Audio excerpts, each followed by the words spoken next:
현재 중국에서 전개되는 실크로드 미술문화사 연구와 관련 전시가 매우 다양하고 많기 때문에 이를 모두 망라하기는 어렵습니다. 그리하여 본 발표에서는 주요한 연구 경향을 중심으로 그리고 새로운 동향을 보여주는 전시를 중심으로 발표를 전개하고자 합니다. 이는 또한 향후 중국의 실크로드 고고미술사 연구 및 전시의 경향을 전망하는 하나의 방법이 되기도 하기 때문입니다. 목차는 다음과 같습니다. 육상과 해양 실크로드로 나누었고요. 그 가운데서 현재 중심이 되는 연구 주제를 중심으로 살펴보고 5번째 장에서는 관련 전시를 살펴보기로 하겠습니다. 1877년 독일의 지리학자인 리트호펜이 중국이라는 저서에서 한대 비단무역을 매개로 하는 서역 교통노선을 의미하는 실크로드 개념을 제시한 이후에 1930년대 스웨덴 탐험가 스벤 헤딩이 실크로드라는 이름의 저서를 출간함으로써 이 단어가 대중화되었습니다. 그때만 해도 실크로드는 기원전 2세기 장건의 서역행 이후에 15세기 중반까지의 동서 육상 교통로 및 무역로를 지칭했지만 현재는 시공간적으로 그 의미를 확대하고 있습니다. 실크로드는 비단뿐만 아니라 여기 중국에서 나온 자료인데요. 실크 앤 스파이스 루트라고 해서 향신료. 그 다음에 이 이외에도 도자기 등의 다양한 동서양 물질이 오간 길이자 종교와 기술이 전파되는 문화 교류의 길이기도 하였습니다. 게다가 그 길은 육상뿐 아니라 바다로도 활짝 열려 있었습니다. 21세기 중국의 미술사 연구는 고고학적 발굴과 깊이 연동되어 있습니다. 새로운 유물의 출토는 미술사 연구를 심화시켰고 발굴에 의해 가능해진 유물이 놓인 전체 공간의 파악과 이를 통한 유물의 맥락적 이해는 미술사 연구의 새로운 지평을 열어주었습니다. 그러므로 21세기 중국 미술사 연구는 고고미술사의 각도에서 조명될 때 좀 더 풍부한 역사상을 가질 수 있습니다. 실크로드 미술문화사 역시 마찬가지라고 할 수 있습니다. 근대 이래로 중국의 실크로드 미술사 연구는 주로 육상 실크로드상에 위치한 사원유지에서 수습한 불교 조상과 벽화, 그리고 서역 북로상에 산재하는 불교 석굴군을 중심으로 진행되어 왔습니다. 1880년대 후반 개혁개방 정책으로 인한 산업개발은 이런 흐름의 추동력으로 작동하였습니다. 중국 전역에서 발굴이 진행되면서 새로운 유물과 유적지의 수량이 급증한 것인데요. 특히 21세기 들어 실크로드 무역을 담당했던 소구드인의 무덤이 중국 각지에서 다수 발견된 것은 실크로드 미술사 연구에 큰 전기를 열었습니다. 게다가 고고학적 훈련에 기초한 체계적이고 과학적인 조사와 발굴은 기존의 유적과 유물에 새로운 의미를 부여해 주기도 하였습니다. 중국 내 실크로드 연구에서 커다란 전기는 2013년 중국 국가주석 시진핑에 의해 제기된 1대1로 정책의 실시였습니다. 원래 이 정책은 경제와 외교 전략의 일환으로 제기되었지만 나아가 중국과 여러 국가와의 문화 및 역사적 서사를 구축하는 과정이기도 했습니다. 중국 정부의 적극적인 지원 아래 고대 실크로드와 관련한 국제적 협력 방안이 논의되었고 그 결과는 중앙아시아의 카자흐스탄과 기르기스탄과 함께 중국에서 신청한 실크로드 장안과 천산 사이의 도로망이라는 이름으로 2014년 유네스코 세계문화유산 등재로 표출되기도 하였습니다. 1대1로 정책은 해양 실크로드 연구를 촉진했는데요. 중국의 해양 실크로드 연구는 수중 고고학의 발전과 톱니바퀴처럼 연동되어 있습니다. 중국의 인근 해역에서 이루어진 침물선의 조사와 발굴이 진행되었고 나아가 이집트나 사우디아라비아와의 국제 협력을 통한 원거리 해양 무역의 중개 거점에 대한 발굴도 병행되었습니다. 해양 실크로드 발굴의 최대 수확품은 중국의 수출작이었고 그 결과 해양 실크로드 미술문화사 연구에서는 중국 도자사의 부상이 눈에 띄었습니다. 육상과 해양 실크로드에서 진행된 수많은 고고학적 조사 및 발굴, 이에 기반한 학문적 연구 성과, 그리고 2013년부터 전개된 1대1로의 국가정책은 실크로드 관련 전시의 백화 재방시대를 열었습니다. 본 발표에서는 21세기 중국의 육상 및 해양 실크로드 미술사 연구 현황을 고고학적 발굴 성과와 연계해 살펴보고자 합니다. 나아가 중국 각 지역에서 전개된 실크로드 관련 전시 가운데 중요한 의미를 가지는 전시를 집중적으로 분석하고자 합니다. 이와 같은 고찰을 통해 향후 중국 내 실크로드 미술문화사 연구 및 전시의 방향을 전망할 수 있을 것으로 기대합니다. 먼저 육상 실크로드 미술문화사 연구를 두 부분으로 나눠서 살펴보기로 하겠습니다. 첫 번째는 실크로드 육로상에 위치한 신강지역 석굴과 사원의 과학적 발굴이 됩니다. 근대기 이래 고대 실크로드 미술사 연구는 그 길이에 산재한 불교 석굴 사원의 연구에 집중되었습니다. 연구는 전통적인 방법론, 즉 도상과 양식 분석에 집중되었고 각 동굴을 개별적으로 연구하는 데 머물러 있었습니다. 21세기 들어 새로운 연구 방법이 모색되었는데 이는 석굴 및 지상 사원에 대한 체계적이고 과학적인 고고학 발굴과 밀접하게 연동되어 있습니다. 석굴 사원의 경우 개별 동굴 연구에서 한 걸음 더 나아가 여러 석굴 사이의 관계성에 주목했고 석굴 앞에 마련된 불전 유적의 발굴을 통해 두 공간의 유기적 결합에 주목하고 나아가 두 공간에서 이루어졌을 의뢰의 고찰 등으로 연구의 지평을 확대했습니다. 또한 과학기술의 발달에 기초한 미술사 연구 및 문화재 보호와 수리 프로젝트도 병행되었습니다. 21세기 고대 실크로드 상에 점재하는 석굴사 연구는 세계문화유산 등재를 위한 중국 정부의 노력과 깊이 연동되어 있습니다. 대표적인 사례가 여기에서 보이시는 2010년에서 2011년 중국 사회과학원 고고연구소, 트루판연구원, 쿠차석굴연구원 등이 공동으로 진행한 토욕구 석굴 조사와 발굴입니다. 트루판 분지에 여기가 이제 토욕구 석굴이고요. 오른쪽이 도낭 막고글이고 왼쪽이 제일 마지막이 키질 석굴입니다.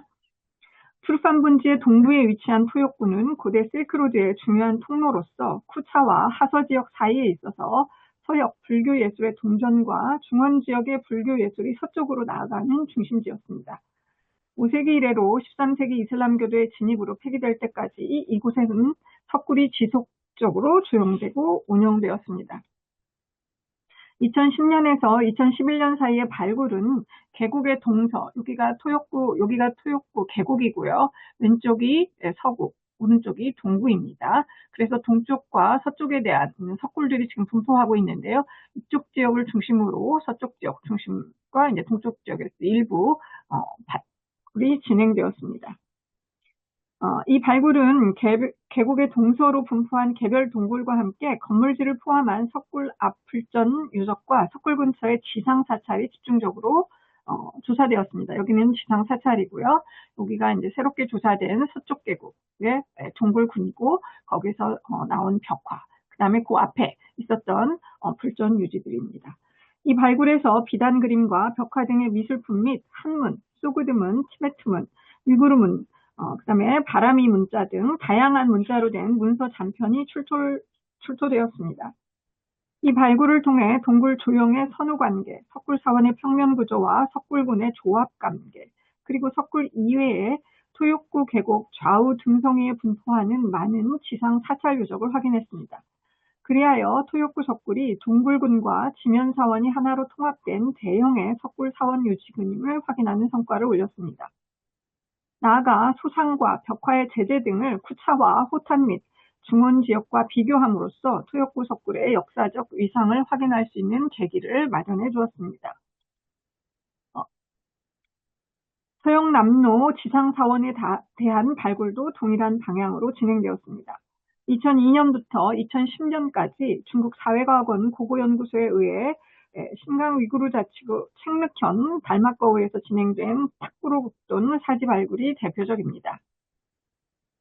7세기에서 9세기에 조성된 것으로 추정하는 이 사지는 이 불탑 유지와 2호 사지, 3호 사지, 2호는 불전 유적이고 3호는 승방 유적으로 현재는 추정하고 있습니다. 이렇게 세 공간으로 구성되었으며 이곳에서 다량의 채색 벽화를 비롯하여 소조상과 목판화, 목재 비파편과 토재 복납품 등이 출토되었습니다. 벽화편과 함께 이런 토재 복납품들입니다. 자역에 대한 발굴은 전체 사원의 평면과 구조, 그리고 사찰 공간 내 조상 및 벽화의 배치 양상을 확인함으로써 당시 사찰 내 이렇게 보시면 이런 상태로 발굴이 되어 있었기 때문에 사찰의 한 공간 안에 벽화와 불상에 어떤 배치, 봉합 방식이라든지 각 공간에 따른 벽화의 주제 등을 확인케 해주어서 기존의 도상학과 양식사 연구, 그러니까 개별적인 유물을 토대로 한 도상학과 양식사 연구의 한계를 돌파해 주었습니다.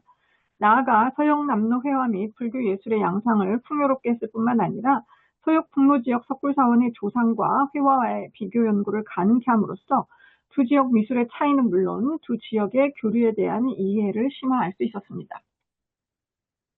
21세기 실크로드상의 불교에 대한 연구가 축적됨에 따라 총서 발간이 증가하는 추세에 있습니다.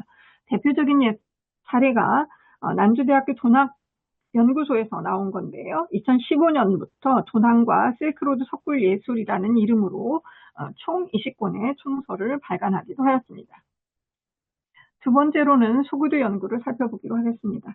20세기 후반 고대 실크로드 미술사 연구의 추동력은 역시 다량의 유물 출토와 밀접하게 연동되어 있습니다. 문화대혁명의 열기가 한참이던 1970년 서안시 남쪽 교외에 위치한 하가촌에서 발견된 이게 모두 하가촌 유물인데요.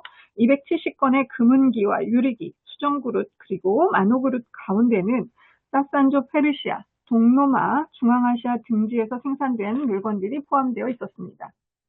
발견품의 대부분이 공예품이었기 때문에 미술사 연구는 그릇에 심은된 문양의 양식적 전개와 그 다음에 이 금은기의 이국적인 연원에 대한 연구들이 이루어졌습니다. 하가촌 출토 금은기 연구는 자연스레 이것들을 운반해온 실크로드 무역을 담당한 수구드인에 대한 관심을 불러왔습니다. 육상 실크로드의 주인공은 동서무역을 중개하던 수구드인이었고 수구드인은 이렇게 중앙아시아 아무다리아와 시르다리아 사이의 트랜스 옥시아나 지역에서 활동한 이란 계통의 민족입니다. 이들은 동서방 왕래의 주요 교통로상에 위치한 이점을 충분히 활용하며 3세기에서 8세기 동서교역에 종사했습니다. 이게 이제 롱신장 교수가 작성한 당대 소구드인의 이동 노선도입니다. 여기 중앙아시아로부터 이제 중국에 이르는 이동 노선을 자료를 통해서 한번 살펴본 건데요. 그럼에도 불구하고 20세기 말까지 중국 내 소구드 연구는 매우 미약했습니다. 당대 연구자로서 중국 내 소구드 연구를 주도하고 있는 북경대 롱신장 교수는 자신이 처음 소구드 연구를 시작하던 1990년대만 해도 소구드에 대한 이해가 매우 미약했으며 관련 논의도 거의 존재하지 않았다고 증언했습니다. 이분이 이제 그 이후에 펴낸 책들이고요. 이 가운데는 단독 저서도 있고, 그다음에 여러 명이 함께 펴낸 저서들도 있습니다. 21세기 초 소구드인의 무덤 발굴이 급증하면서 소구드 연구는 전기를 맞이했습니다.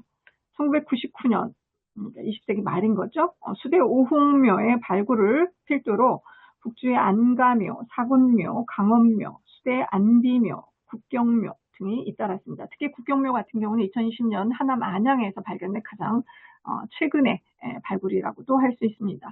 나머지 이제 자료상으로는 가끔 보도상으로는 확인이 되는데 발굴 자료들에 대한 자세한 소개들이 안 나와 있는 것들은 생략하였습니다.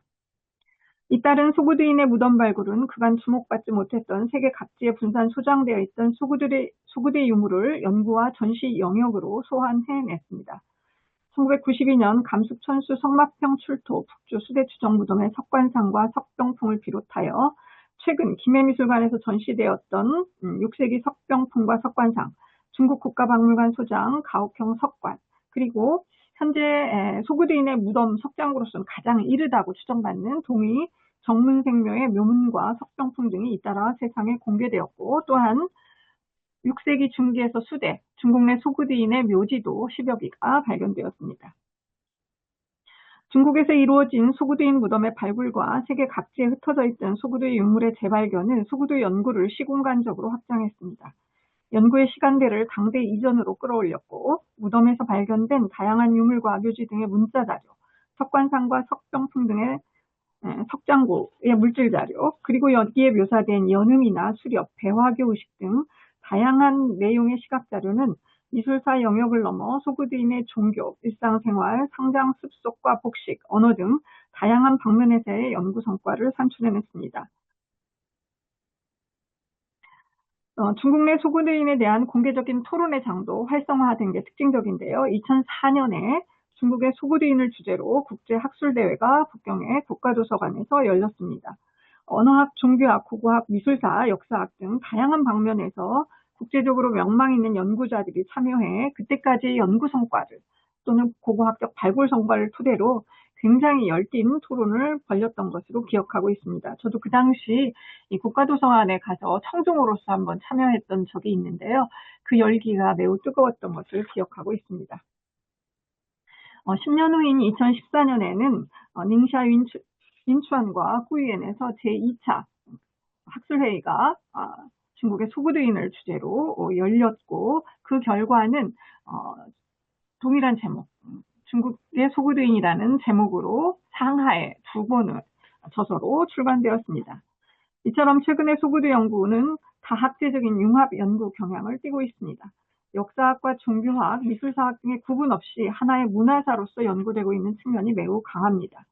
미술사의 경우 석장구에 표현된 도상학 연구, 선강 및 부조 도상이나 물질문화에 반영된 서역풍과 중국풍 등 양식의 문제, 각 종교 간 도상의 차용 문제, 복식사 등 미술사 고유 영역뿐 아니라 이에 대한 분석을 기초로 중국 내 소구드인의 종교와 신앙생활, 생활 습속, 의례 등 다양한 측면으로 연구를 확대하고 있고, 이와 같은 융합 연구는 역사학과 종교학 등 다른 학문 분과에도 마찬가지로 나타나는 현상입니다. 그런 의미에서 소구드 연구는 실크로드 미술사 연구에서 학제 간의 경계를 허무는 융복합 연구를 선도하고 있다 할 수 있습니다. 두 번째로는 해양 실크로드와 관련해서 살펴보기로 하겠습니다.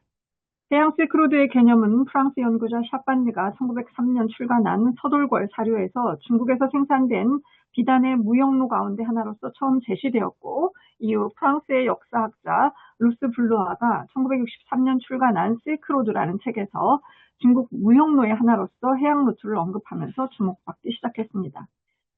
도자기는 부피가 크고 깨지기 쉬워서 육상 운송의 제한으로 해상 루트가 주로 이용되었는데요. 1968년 일본의 미스기 타카토시는 그의 저서 바다의 실크로드를 구하여라는 책에서 처음으로 해양 실크로드라는 단어를 정식으로 사용했는데, 바로 도자기의 해양 루트에 주목한 것입니다. 일본 학자 미가미 츠기오 역시 여기에 주목하고 중국 도자기의 해상 무역 노선을 도자기의 길로 명명하였습니다. 도자기 무역을 중심으로 전개된 일본의 해양 실크로드 연구는 중국에도 큰 영향을 미쳤는데, 1970년대 천주만 성대 침몰선의 발견을 계기로 중국 내에서도 고대 수출자기 연구가 크게 진전되었고, 21세기 들어 잇따른 유물의 다량 발굴로 인해 새로운 단계로 진입하였습니다. 중국의 해양 실크로드 미술사 연구는 수중고고학, 중국에서는 물수의 아래아를 써서 수하고고학이라고 부릅니다. 수중고고학의 발전과 불가분의 관계에 있습니다. 지금 수중고고학 현장인데요. 중국 수중고고학의 일대 사건은 2007년 광동성 양강시 근해에 침몰되어 있던 12세기 남송대 무역선 남해 1호라 이름을 붙였는데요. 이 남해 1호선의 인양이었습니다. 이 무역선은 1987년 이래 수중조사가 이루어졌는데, 원활한 발굴 및 효율적인 유물의 보호와 관리를 위해 선체 통인양이 결정되었고, 이 선박의 전시 및 조사 발굴을 병행하는 박물관도 건립되었습니다. 박물관에 대해서는 제 4장에서 설명하도록 하겠습니다. 지금 대형 크레인으로 이게 전국에 생중계된 것을 제가 중국에 있을 때 봤던 기억이 있는데요. 요 상자를 바다 밑으로 내려가지고 바닷물과 그다음에 그 바다 심해 모래와 같이 선체를 통째로 인양해서 지금 여기 실려서 바로 근해에 이 박물관이 건설이 됐거든요. 거기로 이동하는 장면입니다. 그래서 선체가 흔들리지 않게끔 아래에 땅으로 이동하는 게 아니라 이와 같은 동물 가죽에 공기를 넣어서 아주 조심스럽게 이동해서 이곳으로 인양돼서 옮겨졌습니다. 이 남해 1호선에는 현재까지 모두 18만 점의 유물이 조사되었습니다. 중국에서 해양 실크로드 연구의 활성화는 2013년 국가주석 시진핑에 의해 제창된 1대1로 정책의 추진과도 밀접한 관련이 있습니다. 이 정책이 신실크로드 경제벨트와 20세기 해상 실크로드라는 두 축으로 구성된 데서 보듯이, 이 정책은 해양 실크로드 연구에 커다란 영향을 미쳤습니다. 중국 정부의 적극적인 지원 아래 해양 무역을 담당했던 침몰 무역선에 대한 발굴이 진행되었고, 중국 정부는 이를 담당할 기구로서 국가문물국 산하에 관련 기구를 설립했고, 이 기구는 2020년에 고고연구 중심이라는 이름으로 바꾸어서 중국의 국내외 수중 고고학을 리드하고 있습니다. 이 기구를 중심으로 남호 1호 침몰선, 복건성의 성배서 침몰선, 장강입구 2호 침몰선 등의 국내에서 수중 발굴도 진행되었고 또한 해외 발굴도 진행되었습니다. 중국 정부는 해상 실크로드 노선상에 위치한 여러 국가와 합동으로 중계 무역 항공에 대한 고고학적 발굴도 활발하게 진행했습니다. 대표적인 것이 이게 이제 해양 실크로드, 중국에서 나온 해양 실크로드 관련된 지도인데요. 여기 이제 케냐 여기까지 확대해서 지금 연구하고 있는 것을 볼 수 있습니다. 대표적인 이런 국제 협력에 의한 발굴은 사우디아라비아와 함께 조직한 고고 연합대로서 이들은 알세리안항 여기인데요. 알세리안항이 바로 여기 홍해 인근이고 여기입니다. 여기에 대한 발굴 작업입니다. 이곳은 고대 항구 유지로 홍해 3대 항의 하나로 꼽힙니다. 9세기에서 13세기 해양 실크로드 무역의 중간 지점으로 매우 유명했으며 15세기 이후에 점차 쇠락했습니다. 중국은 2016년부터 사우디아라비아와 연합 프로젝트를 고고 발굴 프로젝트를 협의를 했고 2018년부터 알세리안 항구 유적에 대한 5년 계획의 발굴을 진행했습니다. 이 사우디아라비아와의 연합 이외에도 중국은 이집트와 공동으로 알렉산드리아 항구와 그 주변 및 근해 조사 발굴 등을 진행하기도 하였습니다.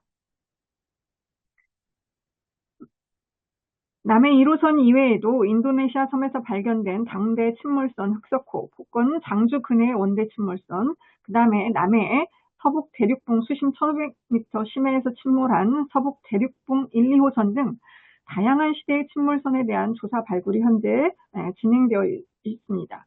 그래서 이처럼 유물의 양적 증가와 해양 실크로드에 점재하는 원거리 해양무역의 중개 무역항 조사와 발굴 등으로 중국 수출작에 대한 연구는 새로운 시대를 맞았다고 할 수 있습니다.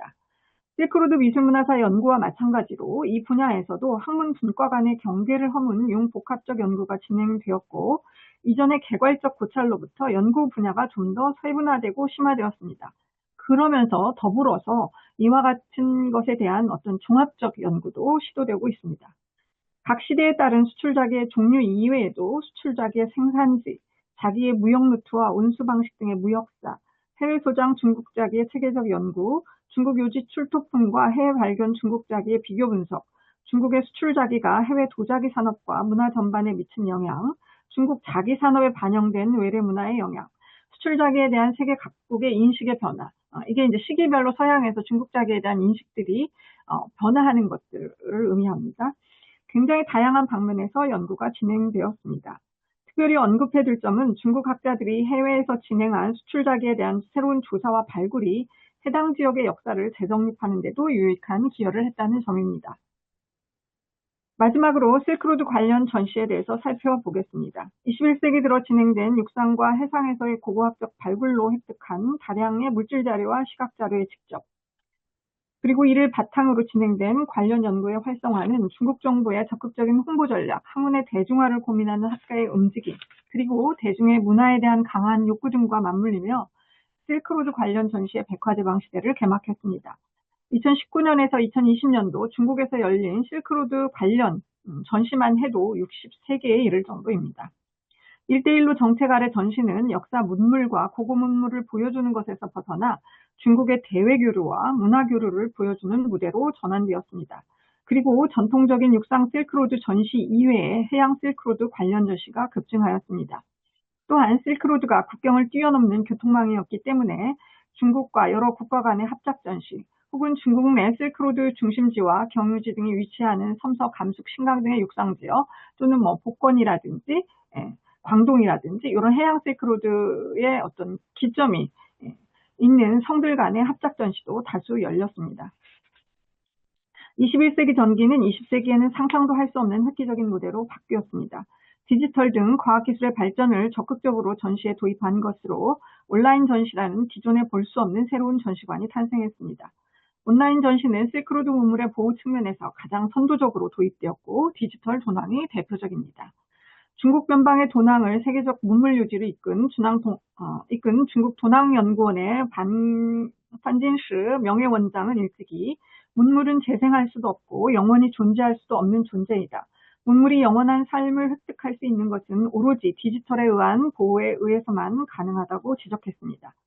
그리하여 1994년 도낭연구원과 영국, 프랑스 등 여러 국가들이 참여하는 국제 도낭 프로젝트가 발족되었고 2006년부터 이렇게 디지털 도낭이 본격 가동되었습니다. 디지털 도낭은 간단히 말해서 도낭 석굴의 보호와 활용을 위해 인터넷상에 마련된 가상의 전시 공간입니다. 컴퓨터 기술과 디지털 이미지 기술을 기반으로 석굴의 2차원 이미지를 수집하고 이를 또한 3차원 데이터를 재구성하고 블록체인 기술 등을 적용한 것으로서 실크로드 문화유산의 전시 역사에서 한 획을 긋는 획기적인 전시로 꼽힙니다. 이제는 인터넷망이 있는 곳이라면 언제 어디서나 아무런 제약 없이 도낭 막고굴의 가상 공간 속으로 들어가서 동굴을 샅샅이 체험할 수 있습니다.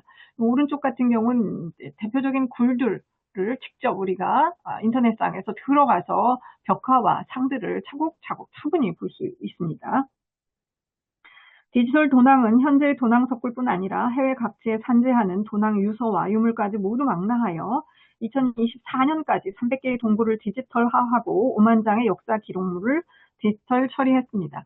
그래서 이와 같은 자료들이 제공되고 있습니다.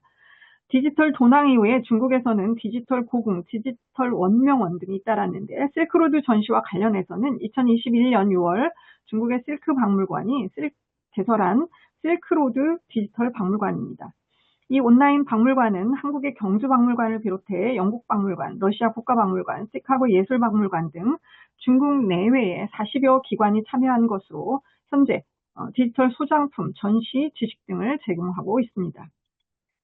중국 해양 실크로드 전시의 기념비적인 성과는 앞서 언급했던 광동 해상 실크로드 박물관입니다. 아까 남해 1호선을 인양해서 그 전체를 그대로 통째로 옮겨와서 발굴하고 전시하는 전시관이 바로 광동 해상 실크로드 박물관입니다. 2007년에 이 침몰선은 바다 이렇게 건립돼서 여기로 갔고요. 현재는 이런 방식으로 전시관이 꾸며져 있습니다. 그래서 이곳으로 들어가면은 이게 이제 인양된 선체가 있는 그 컨테이너 박스인데요. 이것을 개방해서 지금 밑에 발굴이 이루어지는 과정입니다. 그래서 여기서 한쪽에서는 고고학 발굴을 계속해서 진행하고 있고 관람객은 위에서 볼 수 있는 구조로 되어 있습니다. 그래서 과거에는 진열장, 그러니까 유리장 안에 있는 인양된 유물을 보는 정태적 관람에서부터 도자기의 조사와 발굴 과정까지도 함께 경험하는 동태적, 체험적 관람이 가능해졌다고 할 수 있습니다. 육상 실크로드 관련해서 흥미로운 전시는 2020년 중국 실크 박물관에서 열린 중망동괴 실크로드의 전세와 금생입니다. 해당 박물관은 2015년부터 실크로드 주관을 주제로 매년 관련 전시를 꾸준히 진행하고 관련 학술 서적을 다량으로 출판해 왔는데요. 2020년에 이 전시는 중국에서 실크로드 학술사를 주제로 한 최초의 대형 전시로 꼽히고 있습니다. 이 전시를 계기로 2021년에는 실크로드 학술 연구와 전시를 어떻게 결합할 것인가를 주제로 중국 내 실크로드 연구를 리드하고 있는 아까 말했던 롱신장 교수를 비롯해서 많은 연구자들의 집담회가 진행되었고 그 결과는 고궁박물원 원관에 게재되었습니다. 이 대담에서 중국 실크 박물관의 전시가 실크전에서 기대 전시로, 물질전에서 사람의 전시로, 그리고 상품전에서 기술의 발전 과정을 보여주는 것으로 변화했음을 지적했습니다. 나아가 이는 전시가 역사적 사실에 집중하던 것에서 견해를 표명하는 것으로 전환되는 것을 의미하며 이런 변화는 단순히 이 박물관 전시 변화에 한정된 것만은 아니고 일반적인 중국 내 실크로드 관련 전시의 큰 경향이라고 할 만합니다. 이 전시가 굉장히 획기적이었던 것은 실크로드를 오간 사람들 또는 실크로드 연구를 했던 사람들을 중심으로 즉 인간 중심의 실크로드 연구와 관련된 전시라고 할 수 있습니다. 마지막 맺은말을 읽으며 마무리하겠습니다. 지금까지 21세기 중국에서 실크로드 미술문화사 연구가 고고학적 발굴과 중국의 1대1로 정책과 밀접하게 연동되어 전개되었고 과학기술의 발전이 수중 고고학과 온라인 전시 등을 가능케 함으로써 실크로드 미술문화사 연구와 전시의 새로운 지평을 열어주었음을 확인했습니다. 또한 학술 연구에서 여러 분야의 융복합적, 학제적 연구 경향이 두드러지며 전시에서는 단순히 물건을 보여주는 것으로부터 실크로드의 주체였던 인간에 대한 관심으로 이행하고 나아가 학문적 연구 성과가 전시에 깊이 반영되는 시대로 진입하고 있음도 살펴보았습니다.